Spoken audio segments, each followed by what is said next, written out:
Hello, আসসালামু আলাইকুম guys, কেমন আছেন? আবারও চলে আসলাম, সব বন্ধুরা মিলে কাজে আসলাম, কারণ একটা নাইট ডিউটি ছিল। পরে অনেকক্ষণ কাজ করলাম, কাজ করার পরে যখন একটু জিরাইতে বসলাম, তো বন্ধু অনেক ক্লান্ত লাগতেছে, এই জন্য শুয়ে পড়ছে, শুয়ে ঘুমায় পড়তেছে। আর এইদিকে বন্ধুরা একটু বসে আরাম করতেছে, আবার একটু পরে কাজ শুরু করতে হবে। এই সময় রাতে 2টা বাজে, তো সবার খিদা টুদা লাগছে। ওই পিছে যে বস্তাগুলো দেখছেন এটি ভরছি। পরে খিদা লাগছে, আর বন্ধুদেরকে বললাম যে বন্ধু খিদা লাগছে, চলো খাই আসি। পরে কোনো হোটেলই খোলা ছিল না, অনেক দূর একটা হোটেল খোলা।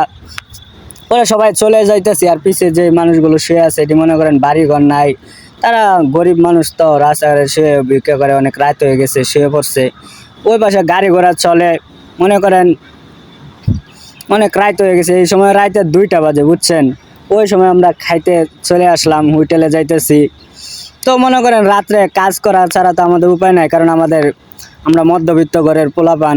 আমাদের কাজ না করলে আমাদের কাজ করতেই হয়।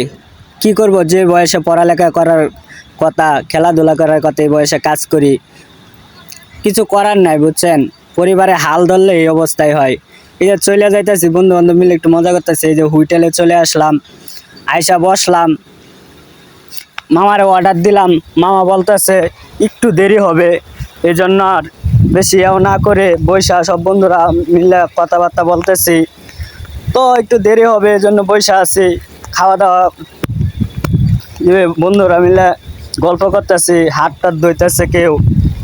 পরে কি করব আর, এ করে পরে চলে আসলাম খাওয়া দাওয়া করে। এদিকে বন্ধু বান্ধব মিলে একটু মজা করতেছি, যে চলো একটু মজা। 2টা বেলুন পাইছে, 2টা বেলুন গেঞ্জি নিচে ঢুকায় একটু লেডিস লেডিস ভাব নিল। বন্ধু নিয়ে কি হাসি যে শুরু করলো, আর শরম পাইতেছে। ক্যামেরা ধরে রাখছি দেখিয়া, পরে বললাম যে বন্ধু একটু দেখা, এর মধ্যে একটু টান দিলাম। বন্ধুকে দেখে না, দেখায় না, শরম লাগে। এই দেখেন কেমন ঠিক লাগে। যদি ভালো লাগে আমার শেয়ার করে দিবেন, অন্যজনকে দেখার সুযোগ করে দিবেন। গেঞ্জি ধরে টান দিছি, তাই কি হাসি। তো গাইছি, এখানে শেষ, ভালো থাকবেন, আসসালামু আলাইকুম।